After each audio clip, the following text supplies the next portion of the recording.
신년 특별 새벽기도의 둘째 날 예배를 하나님 앞에 드리겠습니다.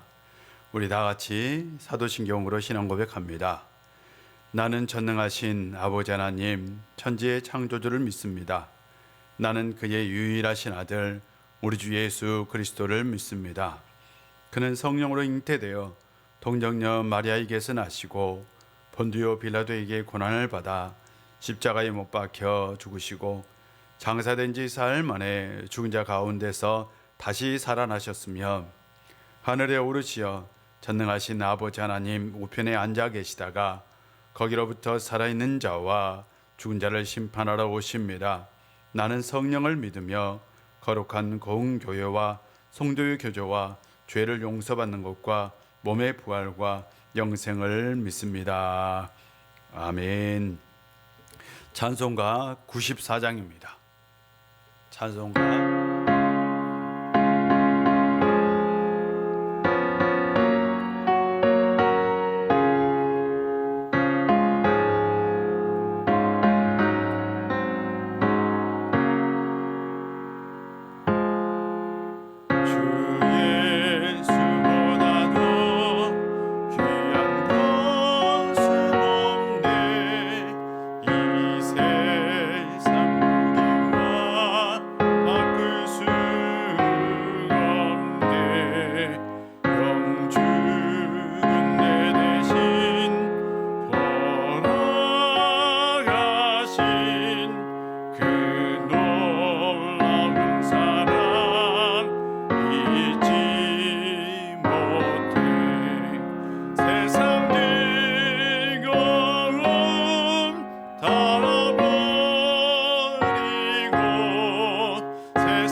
둘째 날 우리에게 주신 하나님의 말씀 창세기 39장 1절부터 5절입니다. 어제와 같은 말씀입니다.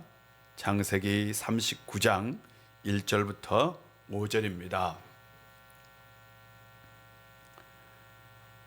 하나님 말씀 봉독하도록 하겠습니다. 요셉이 이끌려 애굽에 내려가매 바로의 신하 취니 대장 애굽 사람 보디발이 그를 그리로 데려간 이스마엘 사람의 손에서 요셉을 사니라. 여호와께서 요셉과 함께 하심으로 그가 형통한 자가 되어 그의 주인 애굽 사람의 집에 있으니 그 주인이 여호와께서 그와 함께 하심을 보며 또 여호와께서 그의 범사에 형통하게 하심을 보았더라. 요셉이 그의 주인에게 은혜를 입어 섬김에 그가 요셉을 가정 총무로 삼고 자기의 소유를 다 그의 손에 위탁하니 그가 요셉에게 자기의 집과 그의 모든 소유물을 주관하게 한 때부터 여호와께서 요셉을 위하여 그 애굽 사람의 집에 복을 내리심으로 여호와의 복이 그의 집과 밭에 있는 모든 소유에 미친지라. 아멘. 2021년 새해 하나님께 기도함으로 꼭 형통한 인생 살아가는 성도님들 되시기를 바랍니다. 어렸을 때 소풍을 가면 보물찾기라는 게 있었어요. 장기자랑은 특별한 아이들만 할 수 있는 것이었지만 보물찾기는 누구나 다 참석할 수 있었어요. 그래서 이렇게 보물을 찾으면 상품을 받을 수 있었어요. 그래서 참 좋았습니다. 보물은 감추어져 있어서 사람들의 눈에 띄지 않는 가치 있는 것, 그것을 보물이라고 합니다. 간혹 우리는 벼룩시장 같은 곳에서 그림을 샀는데 그것이 유명한 화가의 그림이었다는 소식을 듣게 되기도 합니다. 그것이 참된 보물을 발견한 것이기도 하지요. 사람들은 보물을 참 좋아합니다. 보물을 싫어하는 사람은 없습니다. 누구나 다 보물을 원하지만 다 가질 수 없기에 보물은 참 가치가 있는 것입니다. 예수님의 비유를 보면 예수님께서 이 감추인 보화 비유에 대한 말씀을 하신 적이 있어요. 어떤 사람이 밭에서 일을 하다가 그 밭에서 보화를 발견했어요. 얼마나 기뻤겠어요. 보화를 발견했습니다. 그런데 그 밭이 자기 밭이 아닌 거예요. 그래서 그 사람이 그 밭을 자기의 모든 재산을 다 모아서 그 밭을 샀습니다. 왜? 그 밭에 보화가 감춰져 있기 때문입니다. 그러고 나서 그 밭을 사서 그는 결국 그 보화를 다 갖게 되었습니다. 우리 사랑하는 성도 여러분, 2021년 인생의 보화 원하는 것 있다면 그것을 자신의 것으로 만들 수 있는 성도님들이 되시기를 바랍니다. 또한 꼭 인생에 어떤 보물이 있다면 그 보물도 자신의 것으로 만들 수 있는 성도님들이 되시기를 바랍니다. 그러나 우리에게 진짜 중요한 건 보화를 아는 것이죠. 보화가 무엇인지 아는 것이죠. 즉 보물이 무엇인지 아는 것이 참 중요합니다. 요셉은 은총을 받은 자였어요. 또한 요셉은 사랑을 받는 사람이었기도 합니다. 요셉은 하나님께서 그에게 특별한 꿈을 받았어요. 요셉은 하나님으로부터 특별한 꿈을 받는 참 은총의 사람이었던 거죠. 또 하나님의 특별한 사랑을 받고 아버지의 사랑도 받았던 사람입니다. 그는 아버지의 품에서 참 안락하고 행복한 인생 살았어요. 형들이 어떻게 하든 아버지가 중요했기 때문에 아버지가 사랑해 주었고 아버지 품 안에 있었고 그런 종들이 하지 않는 참된 아들로서의 삶을 살았던 거죠. 그런데 형들의 계략에 의해서 그는 죽을 고비를 넘기고 이스마엘 상인들에게 팔려버립니다.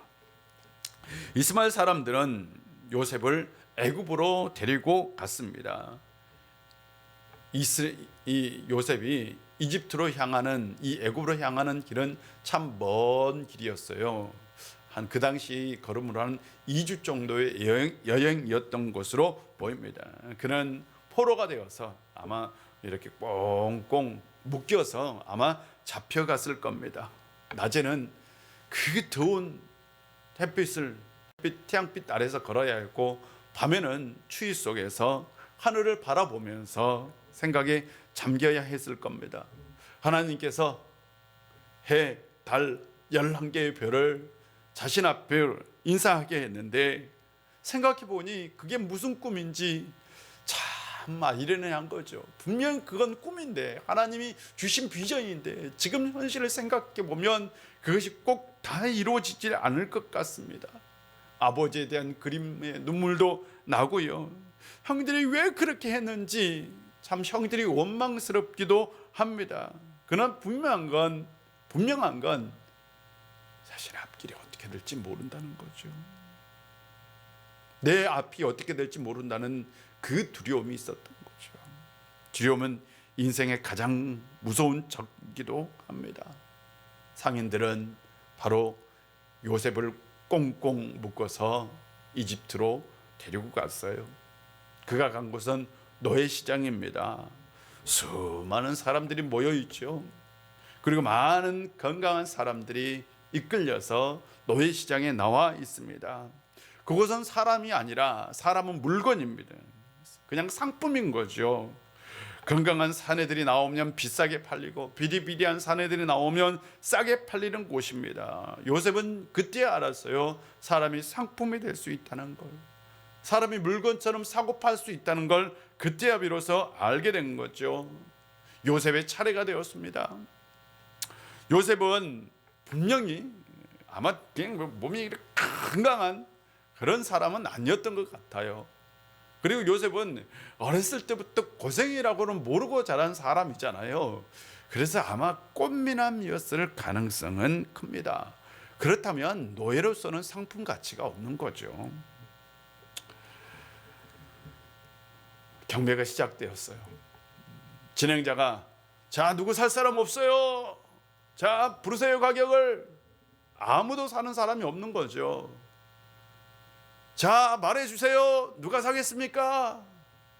그때 저 뒤에서 제가 사겠습니다 라고 말하는 사람이 있었어요. 보니 아주 옷을 참 비튼하게 입은 높은 지위의 사람이었던 거죠. 보니까 왕의 친위 대장이었던 겁니다. 그 당시 왕의 친위 대장은 엄청난 권력을 가진 사람입니다. 그가 요셉을 그렇게 그냥 어떻게 보면 가치 없는 노예죠. 노예를 왜 샀는지는 모릅니다. 그런데요, 그 가치 없는 노예가 나중에 보니까 보물이에요. 보물. 5절을 보면 이런 말씀이 있어요. 그가 요셉에게 자기의 집과 그의 모든 소유물을 주관하게 한 때부터 여호와께서 요셉을 위하여 그 애굽 사람의 집에 복을 내리심으로 여호와의 복이 그의 집과 밭에 있는 모든 소유에 미치니라. 와, 보디발이 복을 받은 거예요. 하나님께서 주신 복을 받은 겁니다. 넘치는 복을 누렸어요. 형통한 인생이 된 거죠. 누구 때문에? 요셉 때문에요. 요셉은 보니까 가치 없는 노예가 아니라 진짜 보물이었어요. 보물이었던 거죠. 그는 보물인지 모르고 요셉을 샀지만 요셉은 쓸모없는 노예가 아니라 진짜 귀한 보물이었던 거예요. 보디발은 요셉 안에 있는 하나님을 보지는 못했습니다. 그러나 요셉 안에는 분명히 하나님이 함께하고 계셨습니다. 그러므로 그가 실은 요셉을 샀다는 건 어떻게 보면 하나님을 구매했다라는 것이라고 표현할 수도 있습니다. 그것을 통해서 그는 놀라운 복을 누리게 된 거죠. 사람이요, 진짜를 볼 수 있다면, 그 안에 깃든 것을 볼 수 있다면 얼마나 좋겠습니까?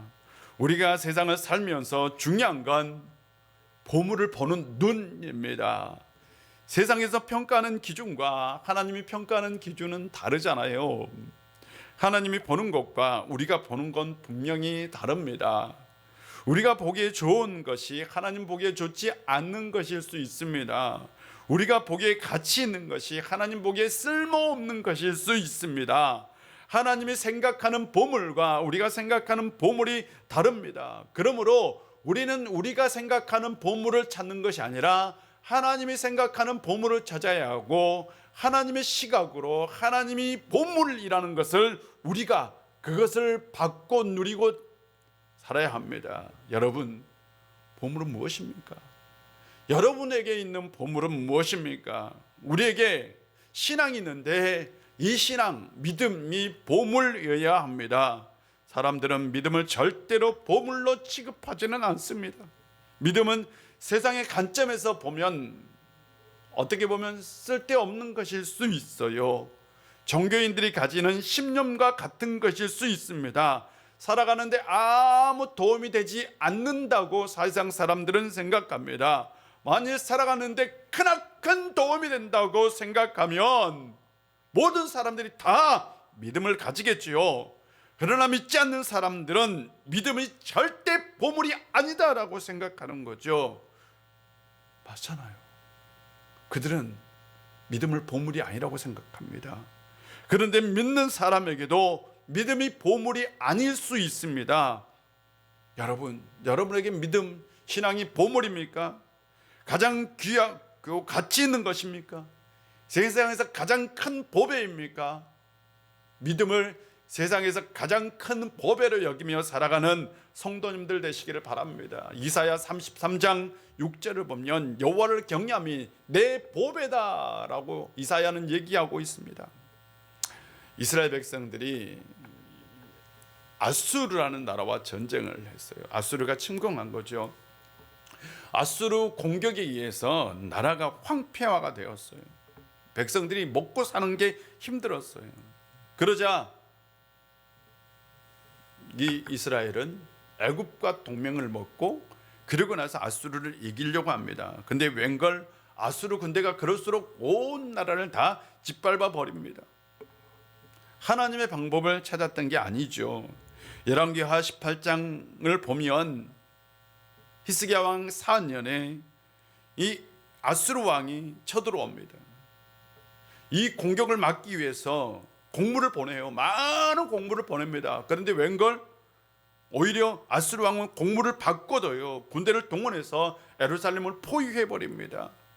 이스라엘은 절체절명의 위기에 직면하고 이제 자신들의 힘으로 그것을 해결할 수 없다는 걸 알게 됩니다. 그때서야 왕은 백성들과 함께 하나님 앞에 무릎을 꿇고 이 문제에서, 이 전쟁에서 건져달라고 하나님을 의지하며 기도합니다. 신앙에 매달렸던 거죠. 그때야 비로소 자신들의 신앙을 찾았던 거죠. 그때야 비로소 하나님을 의지했던 겁니다. 그때 하나님께서 이사야를 보내셔서 하나님께서 아수르를 치시고 이스라엘 백성들을 구원할 것을 선포합니다. 그리고 그 일이 진짜로 실제가 됩니다. 이사야 선지자는 이스라엘 백성들에게 하나님을 경외함이 보배다 라고 얘기했던 거죠. 삶의 인생의 복을 가져오고 형통을 가져오는 건 사람의 힘으로 되는 것이 아니라 하나님의 능력으로 되는 것이다 라는 것을 보여주고 있는 겁니다. 그리고 이것을 실제로 실천했던 왕이 히스기야 왕입니다. 히스기야 왕은 나중에 중병에 걸립니다. 중병에 걸리고도 15년을 더 살게 되죠. 왜? 그가 하나님을 경외함이 인생의 보배라는 것을 알았기 때문입니다. 사랑하는 성도 여러분, 하나님을 경외하는 것이 여러분의 인생의 가장 큰 보물이라는 것을 깨닫고 살아가는 성도님 되시기를 바랍니다. 그 보물이 우리의 인생을 형통하게 합니다. 빌립보서를 보면 바울이 이런 고백을 합니다. 나는 8일 만에 할례를 받았고 이스라엘 족속이요 베냐민 지파이며 히브리인 중에 히브리 사람이요 율법으로 말하면 바리새인이며 열성으로 교회를 핍박했고 율법의 의로는 흠이 없는 사람이었습니다. 그러나 내게 유익하던 것들을 나는 그리스도 때문에 다 해로운 것으로 여겼습니다. 내가 참으로 모든 것을 해로 여기는 것은 내 주 예수 그리스도를 아는 지식이 가장 고상했기 때문입니다. 그분으로 인해 내가 모든 것을 잃어버리고 심지어 배설물로 여기는 것은 내가 그리스도를 얻고 그 안에서 발견되기 위한 것입니다 라고 고백합니다. 바울은 자신의 신분, 자신의 소유, 자신의 경험, 그 모든 걸 다 배설물로 여겼어요. 왜? 그리스도 안에서 발견되는 것이 최고, 그리스도를 아는 지식이 최고, 예수 그리스도가 최고의 가치라는 것을 알았기 때문입니다. 바울이 생각하는 보물과 우리가 생각하는 보물이 다를 수 있습니다. 바울은 예수 그리스도를 최고로 여겼어요. 인생의 가장 큰 보물로 여겼습니다. 이게 진짜 신앙이잖아요. 진짜 신앙은 뭐예요? 예수 그리스도를 따라가는 거죠. 예수 그리스도를 의지하는 거죠. 예수 그리스도만 바라보는 거죠. 어제 우리가 나눴던 말씀, 형통한 인생을 사는 길은 하나님의 뜻을 추구하는 겁니다. 하나님의 뜻대로 사는 겁니다. 예수님이 그것을 우리에게 보여주셨어요. 우리가 형통하게 사는 비결이 있다면 보물이 무엇인지 아는 거죠.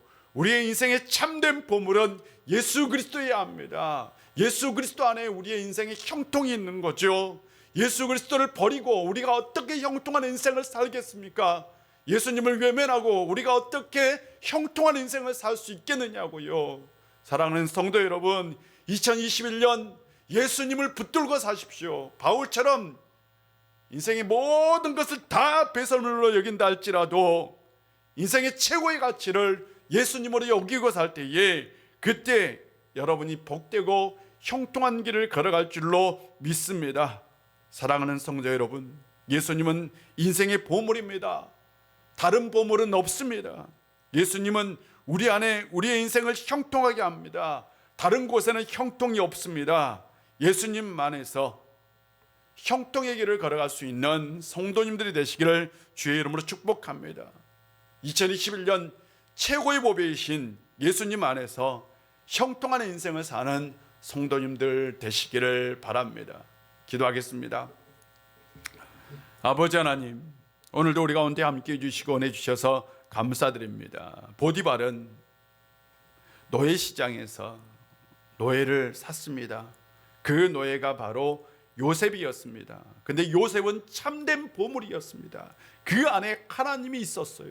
하나님을 통해서 복을 받게 되었습니다. 우리가 예수 그리스도를 구주로 영접했습니다. 예수님을 우리 인생의 구원자로 영접했습니다. 그런데 그 예수님께서 우리의 인생의 참된 보물이라는 것을 우리는 알게 되었습니다. 아버지 하나님, 2021년 우리가 이 세상을 살아갈 때에 예수님을 통해서 형통의 길을, 복된 길을 걸어갈 수 있는 저희들 되게 하여 주옵소서. 2021년 우리 우리교회 모든 성도들 가운데 함께하여 주시옵시고 하나님이 주신 그 신령한 복들이 차고 넘치게 하여 주시옵시고 바른 신앙의 길을 걸어가게 하여 주옵소서. 예수님의 이름으로 기도합니다. 아멘.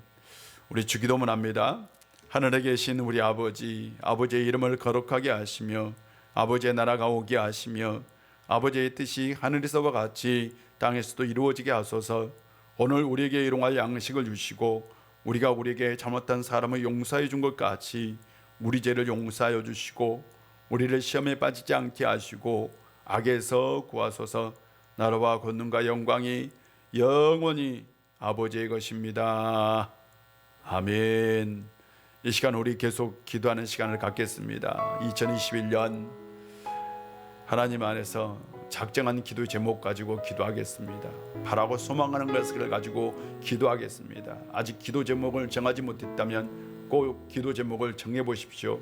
그것을 가지고 하나님께 간절히 기도합시다. 하나님, 2021년에는 꼭 이 기도가 이루어지게 하여 주옵소서.